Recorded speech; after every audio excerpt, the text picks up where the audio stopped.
चलिए दोस्तों, बातें करते हैं कुछ नेपाल के बारे में और कुछ तालिबान के बारे में। बारिश अच्छी हो रही है, दबा के हो रही है और इधर उधर जाना भी नहीं हो पा रहा है, तो अच्छे से वीडियो बनाएंगे। वैसे भी हम ज़्यादा इधर उधर नहीं जाते क्योंकि जीवन में बहुत सारे जगहें घूम लिए हैं, अब हमें घर ही अच्छा लगता है। तो चलिए बात करते हैं।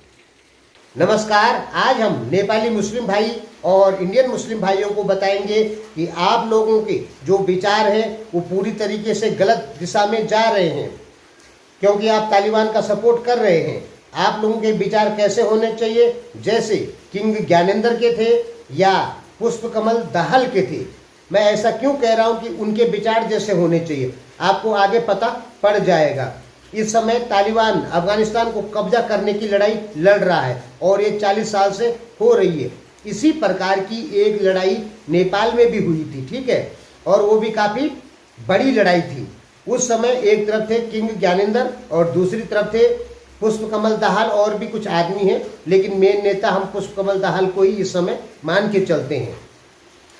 हम ऐसा क्यों कह रहे हैं, मुस्लिम भाइयों को ही क्यों कह रहे हैं, क्योंकि मुस्लिम भाई लोग इस समय तालिबान का सपोर्ट कर रहे हैं, भारत में भी और नेपाल में भी, जो कि सरासर गलत है। देखिए, हमारे हिंदू कौन, एक तो क्या किंग ज्ञानेंद्र और दूसरे पुष्पकमल दाहाल, इनकी विचारधारा देखिए। इनके बीच भी सत्ता की संघर्ष की लड़ाई चली थी। हुआ क्या, लास्ट में फैसला क्या हुआ, ये भी बहुत काफ़ी खतरनाक लड़ाई थी जो नेपाल में हुई थी। आप लोग शायद नहीं जानते हैं, यूट्यूब में देखेंगे तो आपको सब कुछ पता लग जाएगा। तो लास्ट में फैसला क्या हुआ कि पुष्पकमल दाहाल ने नेपाल के राजा को हटा के और नेपाल में जो प्रचंड पार्टी यानी कम्युनिस्ट पार्टी थी उसको राजनीतिक दल में परिवर्तन कर दिया। यानी ये भी वही काम कर रहे थे पहले जो तालिबानी लोग इस समय कर रहे हैं, और तालिबानी लोग तो बहुत सालों से कर रहे हैं। लेकिन पुष्पकमल दाहाल की पार्टी ने कुछ दिन ऐसे काम किए जो तालिबान के लोग इस समय कर रहे हैं। बाद में एक राजनीतिक पार्टी के तौर पर उभर गई नेपाल कम्युनिस्ट पार्टी। तालिबान सत्ता की संघर्ष की जो लड़ाई हो रही है उसमें न जाने कितने जो बेगुनाह लोग हैं उनको शहीद करते जा रहा है। नेपाल में भी शहीद हुए, ऐसी बात नहीं, लेकिन उन्होंने देखा कि अगर ये जो लड़ाई का रूप है ये अगर बड़ा हो जाता है तो और ज़्यादा लोग शहीद होंगे, इसलिए उन्होंने फैसला किया और आज वहाँ पर शांति आ गई। तालिबान 40 साल से फैसला नहीं कर पाया और तालिबान पूरी तरीके से गलत कर रहा है।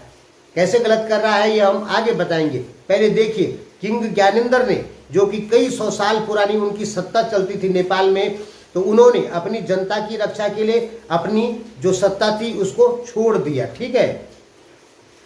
और पुष्पकमल दाहाल ने कहा कि आप यदि सत्ता छोड़ देते हैं तो हम एक राजनीतिक पार्टी के तौर पर आएंगे, और हुआ वही। किंग ज्ञानेंद्र ने अपने जनता की रक्षा के लिए सत्ता छोड़ दी और वहीं पुष्पकमल दाहाल ने भी अपनी जनता की रक्षा के लिए हथियार छोड़ दिए और राजनीतिक दल के रूप में आ गए। पुष्पकमल दाहाल नेपाल में लोकतांत्रिक शासन प्रणाली लेकर आए, ठीक है, लेकिन उन्हें क्या मिला, कुछ भी नहीं मिला उनको, जबकि राष्ट्रपिता कहना चाहिए था नेपाली लोगों को। लेकिन नेपाल की नज़र में, नेपालियों की नज़र में उनकी छवि बहुत खराब है, बहुत ज़्यादा उनकी छवि नेपाल में खराब है। इसलिए राष्ट्रपति तो बहुत दूर की बात है, उनको कोई प्रधानमंत्री बनाने को भी तैयार नहीं है। जबकि पुष्पकमल दाहाल ने बहुत बड़ा त्याग किया है, नेपाल में लोकतांत्रिक व्यवस्था लेकर आए। और भारत की नज़र में भी इनकी छवि खराब है। भारतीय लोग सोचते हैं कि ये कम्युनिस्ट हैं, जबकि भारतीय लोग ये नहीं जानते कि अगर ये कम्युनिस्ट होते तो नेपाल में लोकतंत्र व्यवस्था क्यों ले आते, नहीं न लाते। जब कम्युनिस्ट आदमी लोकतंत्र शासन प्रणाली क्यों लेकर आएगा, तो ये बात माने गलत है। भारतीयों की ये भी सोच गलत है कि पुष्पकमल दाहाल कम्युनिस्ट है, और नेपालियों की ये सोच गलत है कि पुष्पकमल दाहाल जो है सबसे बेकार आदमी है, यानी दलाल है भारत की। ये सोच भी नेपालियों की गलत है, यानी दोनों तरफ से सोच गलत। बहुत बड़ा काम किया पुष्पकमल दाहाल ने, नेपाल में लोकतंत्र व्यवस्था ले आए, लेकिन छवि भारत में भी खराब और नेपाल में भी खराब। अब उनको कोई प्रधानमंत्री बनाने तक को तैयार नहीं है, फिर भी उन्होंने त्याग किया, हर चीज़ का त्याग किया। यानी पूरा जीवन भर संघर्ष करने के बाद लास्ट में उनके पास क्या बचा? कुछ भी नहीं बचा। ठीक है, अब बात करते हैं तालिबान की। तालिबान तो 40 साल से लड़ ही रहा है, और तालिबान क्या लाना चाहता है? तालिबान एक दलीय शासन प्रणाली लाना चाहता है। अफगानिस्तान की जो इस्लामिक सरकार है वो कहीं ना कहीं लोकतांत्रिक तरीके से जरूर चलती है। ठीक है, कहीं ना कहीं कुछ ना कुछ लोकतांत्रिक तरीके से जरूर चलती है, लेकिन तालिबान का शासन यदि पूरे अफगानिस्तान में हो जाता है तो उनके जो रूल है वो बहुत ज़्यादा खराब है। औरतों के लिए खराब, बच्चों के लिए खराब, उनके जो न्यायाधीश हैं या उनकी न्याय प्रणाली होगी वो भी क्रूर होगी। यानी कुल मिला जुला के आप ये समझें कि तालिबान की पकड़ यदि अफगानिस्तान में हो जाती है तो अफगानिस्तान पूरी तरीके से खत्म हो जाएगा। वैसे भी तालिबान की वजह से अफगानिस्तान पूरी तरीके से खत्म हो चुका है। ठीक है, तालिबान पैदा नहीं होते तो अफगानिस्तान की स्थिति इस समय बहुत ही अच्छी होती। यानी तालिबान ने पूरी तरीके से अफगानिस्तान को खत्म किया है। देखिए, इस दुनिया में इस समय सबसे बढ़िया शासन करने की जो प्रणाली है वो लोकतांत्रिक ही है, एक दलीय नहीं। तो तालिबान लोग एक दलीय शासन प्रणाली को लाना चाहते हैं। ठीक है, और जो पुष्प कमल दहाल थे ये एक दलीय शासन प्रणाली को इन्होंने खत्म करके बहुदलीय शासन प्रणाली लेकर आए, और बहुदलीय शासन प्रणाली के लिए नेपाली किंग ने अपनी सत्ता छोड़ दी। यानी कह सकते हैं कि दोनों ने बहुत बड़े ऊंचे दर्जे के काम किए, और तालिबान जो है वो पूरी तरीके से नीचे दर्जे के काम कर रहा है। और सपोर्ट कौन कर रहे हैं? नेपाली मुस्लिम लोग, भारतीय मुस्लिम लोग। तालिबान को आप एक राक्षस समझ लीजिए, सीधी सी बात है। तो हमारे जो मुस्लिम भाई लोग हैं, चाहे वो नेपाली हो, चाहे भारतीय हो, चाहे पाकिस्तानी हो, ये सब तालिबान का सपोर्ट कर रहे हैं। यानी शैतान बोलते ना आप लोग, हम लोग राक्षस कहते हैं, तो आप लोग शैतान का सपोर्ट कर रहे हैं। मोहम्मद साहब इस दुनिया के सबसे ज़्यादा दयालु आदमियों में आते हैं।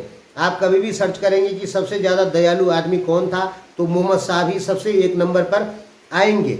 मोहम्मद साहब ने कहा था कि इस्लाम ले आओ। यानी जो जंगली जातियां हैं, वो जंगली कबीले होते थे, वो शहर सिटियों पे अटैक करके और वहाँ एकदम नष्ट कर देते थे। तो मोहम्मद साहब ने कहा कि इसमें इस्लाम ले आओ, चाहे ताकत के बल पे ही लाओ, लेकिन इस्लाम ले आओ और इसको सिखाओ कि किसी के ऊपर जुल्म नहीं करना है। यानी मोहम्मद साहब ने शांति की रक्षा के लिए तलवार उठाई, और तालिबानी लोगों ने शांति भंग करने के लिए हथियार उठाए। और उसमें सपोर्ट कौन कर रहे हैं? मुस्लिम लोग। जबकि नेपाल में सत्ता संघर्ष की लड़ाई चली थी तो भारतीय हिंदुओं ने सपोर्ट नहीं किया था कम्युनिस्ट पार्टी यानी प्रचंड को। ठीक है, क्योंकि उस समय जैसे इस समय तालिबान विद्रोही पार्टी है, उस समय प्रचंड विद्रोही पार्टी में थी, फिर भी किसी हिंदू ने प्रचंड का सपोर्ट नहीं किया, किसी भी भारतीय हिंदू ने। यानी भारतीयों ने सही किया, गलत नहीं किया, क्योंकि हिंदू लोग हिंसा को बढ़ावा नहीं देना चाहते। लेकिन भारतीय मुस्लिम लोग, नेपाली मुस्लिम लोग तालिबान का सपोर्ट करके हिंसा को बढ़ाना चाह रहे हैं, यानी हिंसा का सपोर्ट कर रहे हैं। तो हम अपने नेपाली मुस्लिम भाइयों को कहना चाहते हैं कि तालिबान का सपोर्ट बिल्कुल ना करें, और अपने इंडियन मुस्लिम भाइयों को भी लगभग यही कहना चाहते हैं, क्योंकि हमारे चैनल से काफ़ी नेपाली मुस्लिम भाई लोग जुड़े हुए हैं, इसलिए हम उनको कहना चाहते हैं आपको सपोर्ट करना है तो अफगानिस्तान की जो सरकार है उसका सपोर्ट करें, तालिबान का नहीं। क्योंकि तालिबान क्या है? एक शैतान है, और खुदा कभी शैतान का साथ नहीं देता है, और आप लोग शैतान का साथ दे रहे हैं। आपको पता होगा कि अभी तालिबान ने वहाँ की जो मस्जिदें हैं उनमें जो मौलाना बैठते हैं उनको कहा कि 15 साल से और 45 साल की जो महिलाएं हैं उनकी लिस्ट हमको दो, हम अपने तालिबान लड़ाकों से उनकी शादी करवाएंगे। तो ये कितनी गलत बात है। तालिबान को तो पूरी तरीके से समाप्त कर देना चाहिए, लेकिन मुस्लिम लोग ही तालिबान को सपोर्ट कर रहे हैं।